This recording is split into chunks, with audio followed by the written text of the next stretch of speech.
Good afternoon, Doom Tubers. This is the fourth time I've recorded this video. I'm tired of saying this stuff, but I want to do it because I really want this video to. I really want to upload this video. This is my id Software collection. It's a work in progress, but I'm finally to a point now where there's just a few others that I really want, and several others that, they'll trickle in eventually. Primarily, I guess I'll start with the ones that I don't have yet that I really want, that I probably will be trying to acquire soon. Would be Wolfenstein 3D for the Jaguar.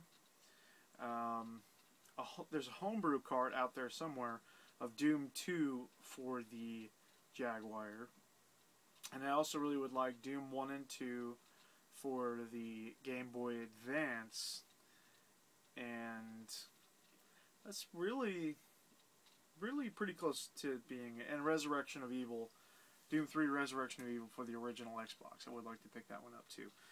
This is actually the only collection in my collection that I would actually buy on more than one platform. I do want to get as many versions of the original Wolfenstein 3D, the original Doom, and Doom 2, and Doom 3 for that matter, and also Quake. And a couple others too. Mainly the Heretic and Hexham games. I would like to get those as well, but they're kind of a, I don't know, they're definitely in fourth place compared to the other three. Would be Doom first, Wolfenstein second, and Quake third. So, without further ado, brief history of my experience with id Software, and show you my collection. I have about 16 games, I think. So first off, I want to talk about Wolfenstein a little bit. Wolfenstein 3D was actually one of the first, if not the first-person shooter game I played. Had to have been the first. And we played it on our old DOS computer when I was a kid. First we just had the shareware version, but then my uncle gave us the full version and showed us the cheat codes and all that stuff. So, I was in heaven, because I could put God mode on and just go to town and beat the whole game and not actually worry about it. And I had a lot of fun with that. A lot of fun. But the only actual physical copy of Wolfenstein I personally own is Wolfenstein 3D for the Super Nintendo. I actually love this game for the Super Nintendo, but it's not a perfect port by any stretch. It's a lot of things are changed from it, and there's a lot of censorship involved in it too. They took out all the Nazi symbolism, and instead of their dogs, they are now mutant rats, which is fine. I get it, whatever. Nintendo had a thing with censorship back in the day, and that's fine. I can get over it because it is a pretty good game, and they did add some cool things to it too. A couple of different weapons and bigger ammo upgrades and yeah, things like that. So it is a really great game. I actually haven't completed it yet. I played through it just about a week ago, and got kind of stuck. There was a boss that I couldn't beat. So, but and I don't even remember which difficulty I was playing it on. But yeah, and of course the Super Nintendo controls are not perfect. As they just weren't for this type of game. But this is actually far more enjoyable than the port of Doom for the same console. Next up, I'll show just kind of the oddities, or not necessarily oddities, just the ones that aren't in the main series. Hexham for the N64. This is actually the sequel to Heretic, and Heretic I don't actually have a physical copy of it either, but I am playing it on the PC right now. I do have a ROM of it, and I play it through the DOSBox emulator, and it's very enjoyable. It's just, you're still your first-person shooter, but instead of guns, it's set in like a medieval time period, I guess, and you're shooting dragons and golems and things like that, and yeah, I mean the weapons are like an energy staff of some kind, and like an ethereal bow and things like that. It is very enjoyable though, and I have a lot of fun with it. Hexen is similar, but it is a lot harder. and you can actually like choose your class, and I can't remember what the 3 classes are. I haven't played it very much because it utilizes like a hub system, and so when you switch, when you flip switches and unlock locks and things, they don't necessarily unlock things or open things where you are. It might be in a different stage later on, so it's kind of a confusing game. If I ever come across a strategy guide for Hexham, I do want it. And I believe Hexham's also on the PlayStation and the Sega Saturn, so I am still looking for those, but they're kind of further back on my list. Next is a game I just picked up, and it's a very new game. I think it came out in 2012. It's an id Software game. It is Rage. I actually know nothing about this game. I haven't played it yet. It looks pretty good. I've watched some very brief videos of it, and I downloaded the demo on my Xbox before I bought this, but I didn't actually get a chance to play it, and I found this at GameStop for pretty cheap, so I just went ahead and bought it. id Software, I can't imagine it being that bad, and yeah, the graphics look really good. And I know you shouldn't judge a game by graphics, but it just, from what I've seen footage, on YouTube and things, it looks like a pretty good game. So I think I'll enjoy it. And even if I don't, it didn't set me back too much, and it's still an id game that I have in my collection. So I am happy to have that. Alright, next up is the Quake series. Quake is a game I didn't actually get into until my adulthood, which is fine, because I think I appreciate it more now than I would have then. I don't know why, I just think that. But my first experience with it came this year, actually, when I bought Quake I for the N64. This is not the best port of the game. It's a little condensed, and I personally can't stand the N64 controller. That's nothing, not a reflection of the N64. I just think it's a really flawed controller, personally. Because I didn't grow up using it. I didn't have one when I was a kid. My first N64 I actually bought this year. So, I'm just so used to other controllers that aren't that one that I just can't stand it. And I would like to pick up a Super Pad 64, because I think if I did that, I would enjoy the system a lot more, and I would actually probably pursue some more games for it. Next up, Quake II for the N64.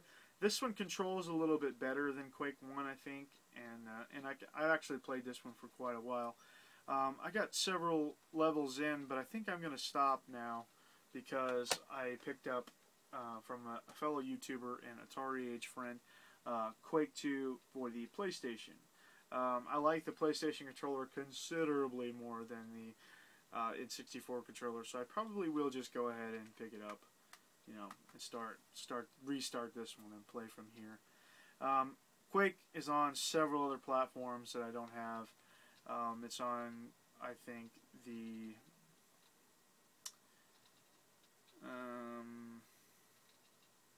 Saturn. Maybe it's just on Saturn. I also need to play Quake I for the PlayStation, and I think both of them are on the Saturn, but maybe just the first one. Not really sure. And I don't think I mentioned Wolfenstein on the Jaguar, Game Boy Advance. I think it's on the 3DO also, but the Jaguar is the primary one that I am still looking for. Next up, I don't know for sure if there exists an actual Quake III. The only one that I'm aware of is actually 2 different ones, and I don't even know if they're actually that different. Is Quake III Arena for the Sega Dreamcast, which is just a first-person shooter fighting game, basically. Like, you're just running around shooting other people in the game. It's not really, it's an arena fighter, I guess you could call it. I don't know if that's a genre or not. But there's no, the campaign per se that's in Quake 1 and 2 doesn't exist in this game. And there's also Quake 3 Revolution, I think is what it's called, for the PlayStation 2. And I don't know if it's the same game, just with a different name, because it's not a Sega game or what. I don't know. It's I would like to pick that up too, and I should just look up some footage of it and to see, but I haven't heard much about it, so I don't know. Next up is one I just picked up very recently. It's in my last pickup video. I picked up Quake IV for the Xbox 360. Very excited to get this one in there and try it. I would like to throw this in. Maybe I'll throw it in today and see if there's actually anybody still playing multiplayer. I doubt there is, because I spent $4.50 on this game at GameStop. But I'm a big fan of Quake, and I think I'm going to have a lot of fun with the newer ones as well. I do love the retro ones because they're classic, but I think I will have a lot of fun with Quake IV. Hopefully I will anyway. Next, or lastly here, my Quake games is one that I've played, I don't know, I've played maybe 3 or 4 hours of. It's fun. It's Quake, Enemy Territory Quake Wars. This one is a little bit different. It's kind of a strategy game, not the strategy RPG kind of thing, but more of a, it's still a first-person shooter, but you have things to accomplish, and you can choose your class based on what it is that you need to accomplish. There's an engineer, and just your recon guys, and your foot soldiers basically, and covert mission guys that do different things, and you can actually play as the Strogg too. You can play as the good guys or the bad guys, which I thought was interesting. And there is online capabilities for this, and I've played it a couple of times. And what's cool about the online is, like, it doesn't actually have to be that many people online playing this to actually get a game going, because you can just have 1 or 2 other people. It'll set up the 2 teams and it'll fill in with AI bots, which some people don't like, but I think is very clever and very useful, because it allows you to actually play with other people, but then you don't have to have very many for games like this that aren't very popular and never were, and also they've been out for a while. I don't know when this game came out, but I don't think it's very new. I don't know, but it's a fun game. I haven't played it for very long, like I said, but it's an interesting game, and I think there might be, I don't know what other game it is, but there might be another Enemy Territory, but it's not Quake, and it's not it, I don't think. But there might be another game in the Enemy Territory series. Okay, now the cream of the crop here. The true heart of my collection is, of course, the Ultimate Doom, or just Doom in general. First, I'll start off with my actual original copy of the Ultimate Doom for the PC. And if you don't know the difference between Doom and the Ultimate Doom, real quickly, I'll just tell you. The original Doom just came with the first 3 episodes, Knee Deep in the Dead, Shores of Hell, and the Inferno. And then when they came out with Ultimate Doom, this one had a 4th episode called Thy Flesh Consumed, which is on every version after that, of course, as the 4th episode. But the true story ends at the end of Inferno, but there is another episode, and it's pretty brutal. There's a lot more enemies and lots more cyber demons and things like that. So it's pretty awesome to play. And I'm not sure, it might have been released as shareware available for the people that bought the original Doom. Not sure, but I just ended up with the Ultimate Doom. Okay, next up we have Doom for the Super Nintendo. This is actually the very worst one, in my opinion. The controls are just so laggy that it's almost impossible to play, even though it did have the effects chip, which is cool, but it's just so difficult. But it's awesome to look at. It's Doom for the Super Nintendo, and it's red. It's awesome. It's amazing, and I am really happy to have this in my collection. And I do throw it in every now and then, just to try and play it, just to see if I can get anywhere on it. I've gotten a little ways in, but I haven't even come close to beating it.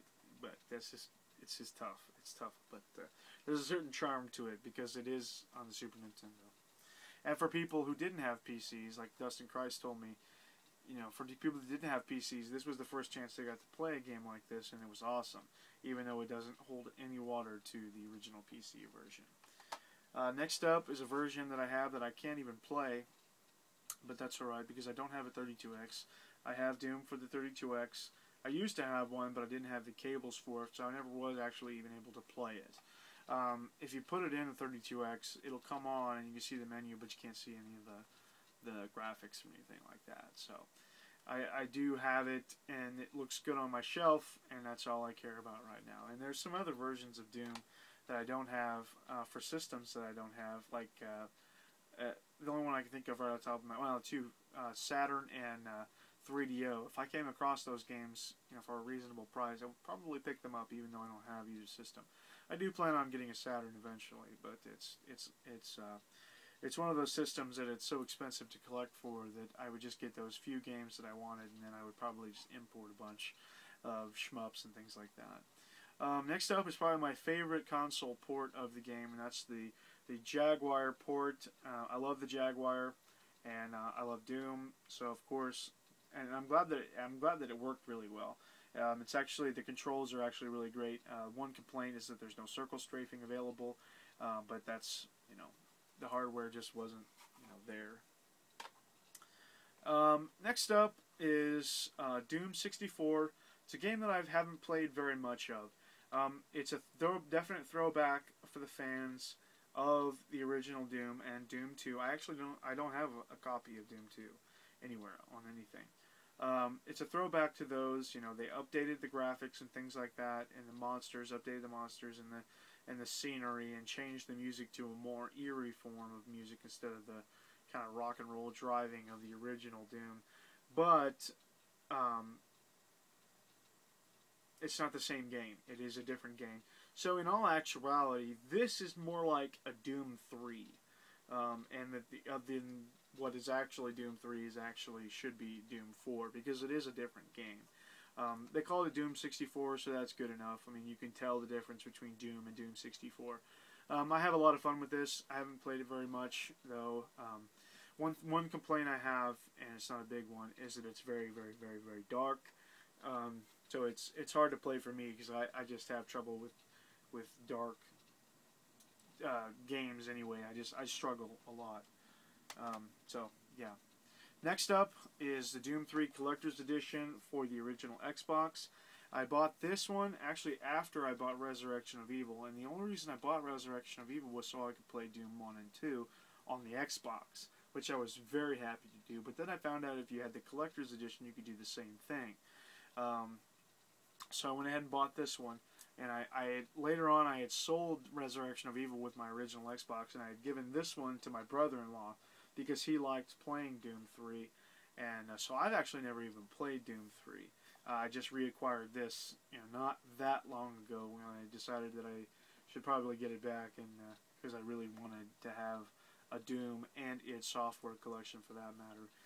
But this one doesn't have the Doom 2 master levels, I don't believe, but Resurrection of Evil does, so that's why I would like to get it. And that leads us to, of course, the Doom 3 BFG Edition for the Xbox 360, which just came out last October, and this one's great. I really, really love that it has Doom 1 and Doom 2 and the Doom 2 master levels, Doom 3, Doom 3 Resurrection of Evil, and the Lost missions, but kind of peeved that it doesn't have this on there. I really think they probably should have put Doom 64 on there just to make it a complete collection. It didn't make sense to me, and maybe they couldn't do it because that was a Nintendo game, or for some reason, I don't know. It doesn't really matter, but I think that it would have been a lot better if Doom 64 was on this collection. I haven't played through Doom 3 yet, obviously, but I have played a little bit of Doom 1 and Doom 2, having a lot of fun with those, getting some achievements, and yeah, it's just really awesome, and it allows, and the fact that the game new is only $40 really makes me happy, because it allows a younger audience that's getting into these first-person shooters and things like that, and survival horror games, to go back and play the games that started it all, because really it still does hold up. The original Doom and Doom 2 are still amazing games, and from what I understand, Doom 3 is awesome too. Haven't played it yet, but it is high on my list right now, especially since I have this, and I've heard that it's upgraded quite a bit from the original Doom 3 on the Xbox, so I'm ready to play this, and it's going to be great. So that's about it for my id Software collection. So thanks for watching. If I missed anything or I messed up anything, go ahead and leave me a comment. I'm all open for that, because I really love id Software, and I like talking about Doom and Quake with people. So yeah, just hit me up with anything you've got. And I do play quite a bit of homebrew Doom levels and things like that. So if you know of some good ones, let me know. And yeah, we'll go from there. And hopefully, I probably won't do another id Software collection maybe for a while, but I will do maybe an update after I get a few more, just to keep with the continuity of it. So anyway, thanks for watching. It's probably a long video. I have no idea how long it is, but if you're still with me, thanks for sticking around. Doomwaves out.